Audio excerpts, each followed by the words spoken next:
So 2019లో కూడా ఇలాంటి సెంటిమెంట్ని flare up చేసేసి ప్రజల్లోకి తీసుకెళ్లి సీఎం అయ్యాడు కదా రెండోసారి కేసీఆర్. అప్పుడు తెలుగుదేశం పార్టీ కాంగ్రెస్ తో పొత్తు పెట్టుకోవడం అని బాగా ఉపయోగించుకున్నాడు రెండోసారి 2018లో. ఇప్పుడు కూడా వాళ్ళు అనేది పిసిసి అధ్యక్షుడు రేవంత్ రెడ్డి అయిన వెంటనే కోమటిరెడ్డి వెంకటరెడ్డి అన్న వ్యాఖ్యల్ని అసెంబ్లీలో కూడా ఇప్పుడు కూడా మాట్లాడుతున్నారుగా.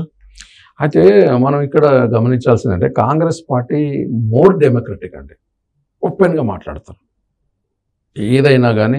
ఇప్పుడు ప్రాంతీయ పార్టీల్లో అవకాశం ఉండదు, చాలా నియంతృత్వం ఉంటుంది. ఎవరైనా ఒక చిన్న సజెషన్ చేస్తే కూడా తట్టుకోలేరు వాళ్ళు. ఈవెన్ మంచి సలహా ఇస్తే కూడా, బహిరంగంగా సలహా ఇస్తే కూడా వాళ్ళు తట్టుకోలేరు. వాళ్ళైనా కక్ష కడతారు. ఇప్పుడు వాళ్ళు చూడు, కొందరు మంత్రులను బర్తరఫ్ చేయడము, ఇప్పుడు రాజయ్య ఉప ముఖ్యమంత్రిని తనను బర్తరఫ్ చేయడం, ఈటల రాజేందర్ను కూడా బర్తరఫ్ చేయడం, అంత నియంతృత్వం వాళ్ళు ఉంటుంది. కాంగ్రెస్ పార్టీ అట్లా కాదు, ఇట్స్ మోర్ డెమోక్రటిక్. చాలా ప్రజాస్వామ్యం ఉంటే అందులో ఉన్న సభ్యులు వాళ్ళకు ఓపెన్గా మాట్లాడతారు. అందులో ఏదైనా ఉంటే మళ్ళీ సవరించుకుంటారు. డిబేట్ అండ్ డిస్కస్ నడుస్తుంది, విమర్శ ఆత్మ విమర్శ. కాంగ్రెస్ పార్టీలో అది నడుస్తుంది. అంతర్గత ప్రజాస్వామ్యం కూడా కొంత ఎక్కువే. కానీ ఇప్పుడు ఉన్నటువంటి సిచ్యువేషన్లో బీఆర్ఎస్ పార్టీకి ఇంకా కూడా సెంటిమెంట్ని నమ్ముకొని వేదాల్సిందేనా ఆ పార్టీ? అయితే వాళ్ళు వాస్తవానికి ఏంటంటే ప్రజల్లో ఉండి కరెక్ట్ కొంచెం రీజనబుల్గా ఉండి, ఇప్పుడు కాంగ్రెస్ పార్టీ కూడా ఏం చూస్తుందంటే బీఆర్ఎస్ చచ్చిపోవాలని చూడట్లేదు. నా వ్యక్తిగత అభిప్రాయం కూడా ఏంటంటే అది పూర్తి జీరో కావాలని కూడా అనుకోవట్లేదు. ప్రజాస్వామ్యంలో అందరూ ఉండాలి. ఒక మంచి బాధ్యతాయుత ప్రతిపక్షంగా ఉండి మంచి సలహాలు ఇచ్చి, వాళ్ళు కూడా ఒక 10 ఏళ్ళు పరిపాలన చేశారు. పరిపాలనలో ఉన్న కొన్ని అనుభవాలను కూడా ఈ ప్రభుత్వానికి చెప్పి, శాసన మండలిలో కానీ శాసనసభలో కానీ కొంచెం మంచిగా వాళ్ళు సలహాలు చెప్తే కూడా చెప్పడానికి వినడానికి మంత్రులు సిద్ధంగా ఉన్నారు, వినడానికి ప్రభుత్వం కూడా సిద్ధంగా ఉంది. కానీ వాళ్ళు అది చేయకుండా ఎంతసేపు విమర్శ. కానీ ఇప్పుడు చేస్తున్నారు కదా గ్రౌండ్ లెవెల్లో, క్షేత్రస్థాయిలో. దాదాపు 8వ రోజు అనుకుంటా మోతీలాల్ నిరాహార దీక్ష చేపడుతున్నారు కదా గాంధీ హాస్పిటల్లో. ఆ స్టూడెంట్స్లో అందరూ నిరుద్యోగ సమస్య ఎక్కువైపోయింది, ఉద్యోగాలు ఇస్తానని చెప్పి 2 లక్షలు ఉద్యోగాలు ఇస్తానని రేవంత్ రెడ్డి చెప్పాడు. 120 అబద్ధాలు చెప్పి అధికారంలోకి వచ్చాడు. కాబట్టి రేవంత్ రెడ్డిని నిలదీయాలి, రేవంత్ రెడ్డి ప్రభుత్వాన్ని నిలదీసి ఉద్యోగాలు సంపాదించుకోండి అని చెప్పి స్టూడెంట్స్ అందరూ ఇప్పుడు ఒక తాటి మీదకి వచ్చారు కదా. అయితే మోతీలాల్ ఇష్యూ, అది ఇష్యూగానే చూడాలి. అతని సమస్యను, ఆ సమస్య ప్రకారంగానే దాన్ని ప్రభుత్వం లెక్క ప్రకారంగా దాన్ని పరిష్కరిస్తుంది. ఇప్పుడు వచ్చినాక 6 నెలలకే, ఇప్పుడు నువ్వు 9.5 సంవత్సరాల్లో చేయలేని పనిని వచ్చిన తెల్లవారి నుంచే మొదలుపెట్టారు వీళ్ళు. ఇది కాలేదు, అది కాలేదంటే నీ అప్పులు తీర్చడానికి, అప్పులకు వడ్డీ కట్టడానికే కష్టమవుతుంది. తర్వాత ఏదైనా ఓవర్ నైట్ కాదు కదా, ఒక నోటిఫికేషన్స్ ఇవ్వాలి ఉద్యోగాలు అంటే, ఆ ఖాళీలన్నీ కరెక్ట్ నోటిఫై చేయాలి, నోటిఫికేషన్స్ ఇవ్వాలి కరెక్ట్గా. ఇప్పుడు మన తెలంగాణ మన పబ్లిక్ సర్వీస్ కమిషన్ను రీకాన్స్టిట్యూట్ చేసిండ్రు. అంతకుముందు వాళ్ళు రాజీనామా చేసిండ్రు. అది క్లియర్ వేకెన్సీ అయిన తర్వాత మళ్ళీ గవర్నర్ నోటిఫికేషన్ ఇచ్చి చాలా జాగ్రత్తగా దాన్ని కాన్స్టిట్యూట్ చేశారు. తర్వాత 1 by 1 నోటిఫికేషన్స్ ఇస్తారు. నోటిఫికేషన్స్ ఇచ్చి దాన్ని కంప్లీట్ చేస్తారు. మరి ఇప్పుడు ఇప్పుడే చేయలేదు ఇంత అంటే ఇది ఏమైనా అర్జెంట్గా చేసే పని కాదు కదా. పాలిటిక్స్ ఉందంటారా మోతీలాల్ నాయక్ నిరాహార దీక్ష వెనుక? అంటే నిరుద్యోగులు మొత్తం కలిపి చేస్తున్నటువంటి అక్కడ నిరసన కదా, అది రెచ్చగొట్టే ప్రయత్నం చేస్తున్నారు. ఏదన్నా సమస్య ఉంటే తప్పకుండా ప్రజాస్వామ్యంలో నిరాహార దీక్ష హక్కు చేసే హక్కు ఎవరికైనా ఉంటుంది. సమస్యను ప్రభుత్వం దృష్టికి తీసుకుపోయే హక్కు ఉంటే దాన్ని ప్రభుత్వం కూడా పరిష్కరిస్తుంది. దాని ఏదైనా ఉంటే కూడా లోతుగా విచారణ కూడా చేస్తుంది. కానీ దాన్ని ఏదో పొలిటికల్గా వాడుకోవాలి అని చూడడం మాత్రం తప్పు. ఎందుకు ఒక్కసారిగా నిరుద్యోగ సమస్య అనేది చాలా సీరియస్గా ఉంది. ఇప్పుడు రేవంత్ రెడ్డి అధికారంలోకి వచ్చిన తర్వాత 7వ నెల ఇది.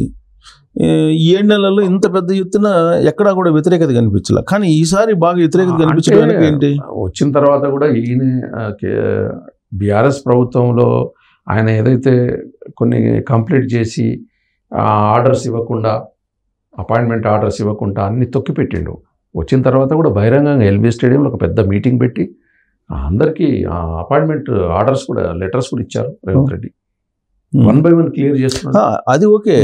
కానీ ఇప్పుడు 7 నెలలు అయింది ఆయన వచ్చి, అంతే కదా. 7 నెలల్లో సరే ఆయన చేశారు.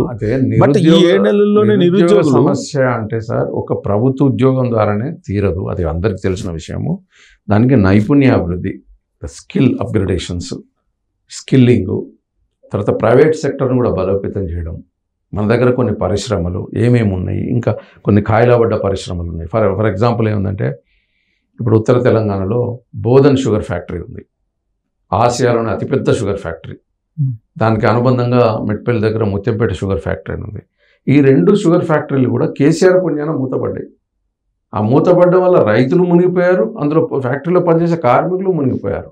ఇప్పుడు దాన్ని రివైవ్ చేయడానికి ముందుకొచ్చింది ప్రభుత్వం. ఖాయిలాబడ్డ పరిశ్రమ సిక్ యూనిట్ను దాన్ని రివైవ్ చేయడానికి సీరియస్గా వర్కౌట్ చేస్తుంది. దానికి మంత్రివర్గ ఉపసంఘం ఏర్పాటు చేసింది, దానికి నిధులు కూడా విడుదల చేశారు.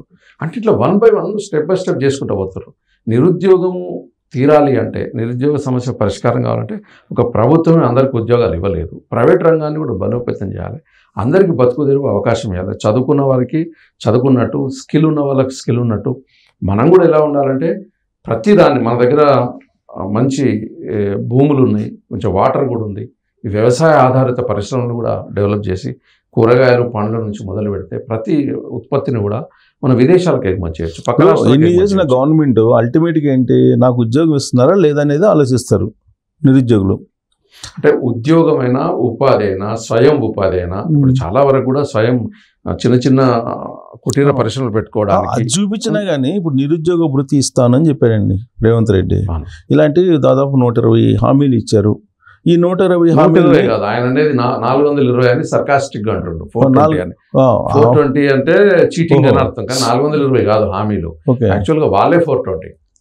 ఎవరైతే యాంగిల్ ఏంటంటే 420 420 అనేది ఏముంటదంటే, అంటే 420 ఐపీసీ 420 అనేది చీటింగ్ సెక్షన్. అది అవును, అంటే మోసం చేసిన అనేది. అవి 420 హామీలు కాదు, తక్కువ ఉంటాయి. మేనిఫెస్టో ఉందిగా, మేనిఫెస్టోలో ప్రధానంగా రుణమాఫీ అన్నారు, తర్వాత రైతు బంధు, ఇవన్నీ ఉన్నాయి. వీటన్నిటికి కత్తిరేసేటువంటి ప్రయత్నం చేస్తున్నారు అనేది ఇప్పుడు లేటెస్ట్.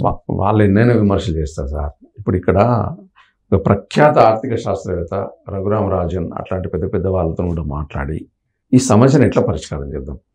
వీళ్ళేమో అవినీతి చేసిండ్రు, తర్వాత ఖజానా ఖాళీ చేసిండ్రు, అప్పుల కుప్ప చేసిపోయింది బీఆర్ఎస్ పార్టీ.